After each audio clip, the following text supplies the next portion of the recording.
All right, I am here back for another movie review. It's been a minute, and I'm going to be reviewing The Amazing Spider-Man 2.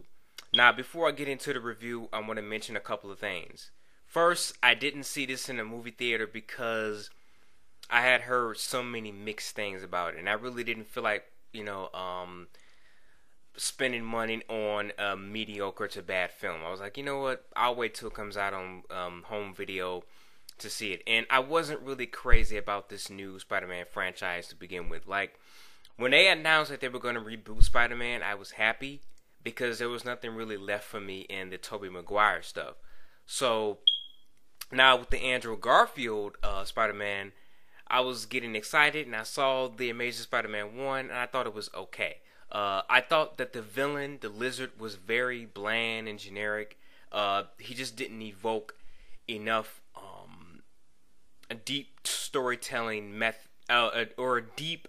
He didn't really push Spider-Man to a level that I thought that a villain should push a hero to. I mean, yeah, he killed Gwen's dad and everything, or he was responsible for it. I forgot how it goes, but other than that, I thought the villain of that film was just, the Lizard was just very a throwaway villain. And I know everybody loves Andrew Garfield as Spider-Man, but honestly, he comes off as an asshole, like kind of a dick. Like, the jokes are supposed to be funny, but they're not. Like, there's very few people that can make me like Spider-Man. Because Spider-Man's humor is very in your face. It's kind of like Deadpool, but it's not as amped up in that in your face. But Andrew Garfield Spider-Man, the humor, it comes off as so annoying, and it comes off as very just unfunny, and I just didn't really get that. I know everybody else loved the humor, and he's perfect as Peter Parker Spider-Man, but for me, he was okay. He just didn't blow me away like everybody else was. So there's that. Okay, so here we are with The Amazing Spider-Man 2. I gotta be honest, I didn't like this film. I don't think it's as bad as Spider-Man 3, but it's close. First, I want to talk about the villains. Let's talk about Jamie Foxx's character, Electro / Max Dillon. What the fuck was that? Like, seriously. That is easily one of the worst characters I've seen on film in a very long time. Like, it's horrible.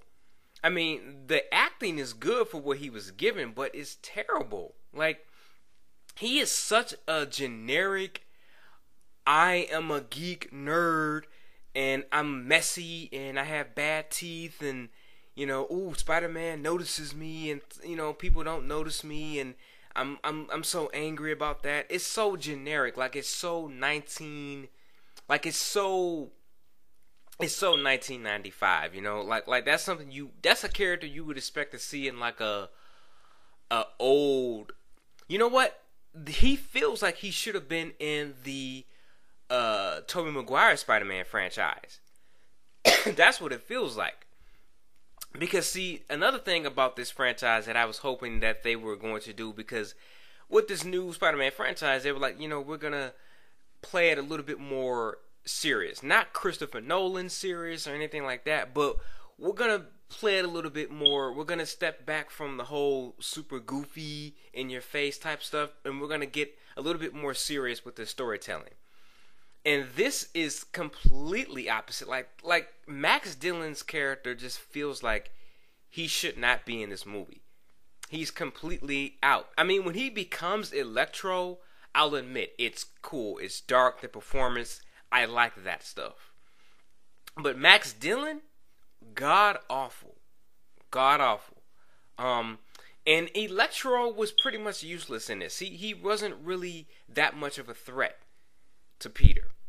I mean, yeah, there were some cool fight scenes, the special effects were cool and all of that, but and I even like the design, and it was based off the Ultimate stuff, so I even like the blue that they were going for, and that thing he had on his head to measure the electrical output he had and whatnot.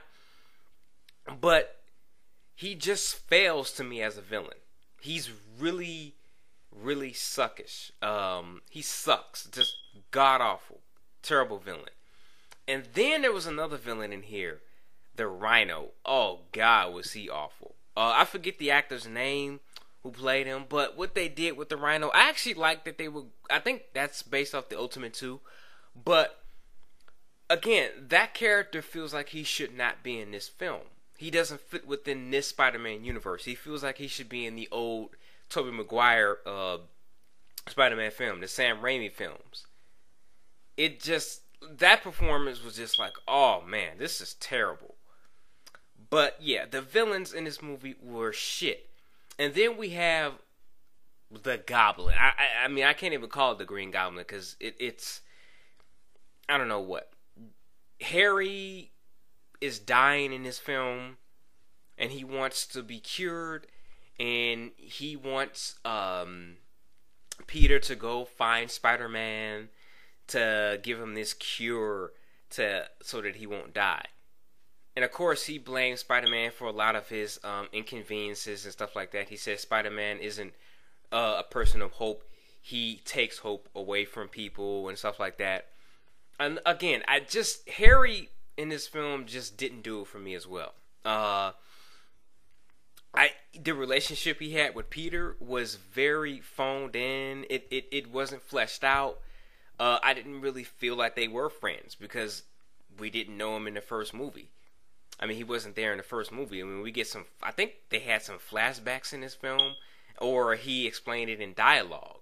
But Harry just sucked in this film to me. Very generic. Just, I am evil now because, the world is against me, and my father didn't care for me, and it's the same old stereotypical stuff we've seen before. I was hoping that they would do something a little bit more interesting with Harry in this film, and it didn't do it. And I'm even disappointed with the conflict he had with Spider-Man. I mean, the final battle was really not that good. It wasn't that great, and the design was terrible. Harry looks like shit. I would have preferred if they just went with the Ultimate Green Goblin, where he's actually a goblin, and he's very terrifying and stuff like that, like they were in the Ultimate Comics. But they went with this really odd design. I just hated it. I thought it was terrible. So yeah, none of the villains in this film did it for me. They just sucked. And now let's get on with the stuff with Peter. The stuff with Peter in here is actually pretty decent. Like him researching about his parents, still dealing with Uncle Ben's death, and him his relationship with Aunt May. I like that stuff. I especially like when he was researching about his parents and finding out more about himself and whatnot. That was really good, especially the scene where he actually does find out about his parents. And I actually like that they showed his parents in the flashbacks and stuff like that. What happened to them and whatnot. Or I think it was in flashbacks. I think it was like in the beginning of the movie. It started out with Peter's parents, and he had a connection to Oscorp, or they were a part of Oscorp, and things of that nature. I really like that. And when he found out who his parents were in the old train station and whatnot, I really like that. That was some really good character building stuff. But Peter just feels the same in this film. He doesn't feel like he really matured from the first film. He's still kind of annoying. He's not really all that likable. I hate to use this term, but he comes off as a pretentious hipster type person. Like he really does. Like he comes off as a pretentious hipster. And I really didn't like that. Now, his relationship with Gwen, the stuff with Gwen Stacy, I thought was decent. It wasn't amazing, but their going back and forth was kind of annoying too. I mean, does he want to date her? Make up your mind. I mean, tell her. I mean, she knows that he's Spider-Man now. I thought we should have been past the whole, "Ooh, I'm gonna break up with you," and and stuff going back and forth with that. You're in danger because I'm a superhero, and if the villains find you, they're gonna kill you and all that. I thought we would have been past that by now, but we weren't. It felt like I mean, because he's graduating from college. They both are, and it feels like they're graduating from high school, or is it high school? Was it college or high school? I think I don't know. I forgot because the film is just like it just didn't impact me that much. It's either college or high school, but it feels like a high school relationship more so than a college relationship. So that's what I'm gonna say about that. But I just really got tired of the back and forth between him and Gwen. But I will say that Gwen Stacy's death was actually done pretty well. I like how she died. You know, the scene where Peter's holding her and stuff like that. He's like breathe and stuff like that. I was really into that. That really got me emotionally invested into that moment. You know, into these characters. But I mean, even though I didn't like the battle between Green Goblin and Spider-Man, or Goblin, if whatever the hell that's called, you want to call that, the conflict between him and Harry, even though I didn't really care for that, I did think that the build up to Gwen's death, eventual death, was pretty good. So I thought that was probably easily the best scene in the film, when Gwen Stacy dies. Not because she dies, because that's really sad, but I thought that they put the most effort into that scene, and that was the thing that I remember most about the film. But you know, and story wise, it's really jumpy. It's really all over the place. It's really not. It's filmed pretty decent. You know, it's well choreographed and whatnot. It's well made. You know, from a aesthetic point. You know, the special effects are cool. There's some good camera shots and whatnot. The cinematography is pretty decent and things like that. But I think the acting, there's a lot of overacting, especially from the villains. And the writing is kind of jumpy too. There's a lot of plot holes here and there. It's really a film that wasn't well thought out. It feels like they tried to put too much into one movie.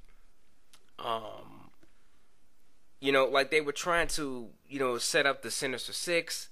They were trying to do the stuff with Peter's parents, and you know, the story with Max Dillon, and the stuff with Gwen and Peter. It was too much going on in one film, and that's the problem. That I can see how people would compare just to Spider-Man 3, because that was the biggest problem with Spider-Man 3, in my opinion.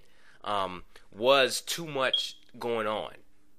And that's this problem. I think that's a problem with this film. Too much going on, and it's not really focused. It's not a focused story. You know, it's not a very well-written story. It's very sloppy, and it just feels like they were throwing a bunch of ideas around, and they just kind of threw it into the film, and we had to deal with that.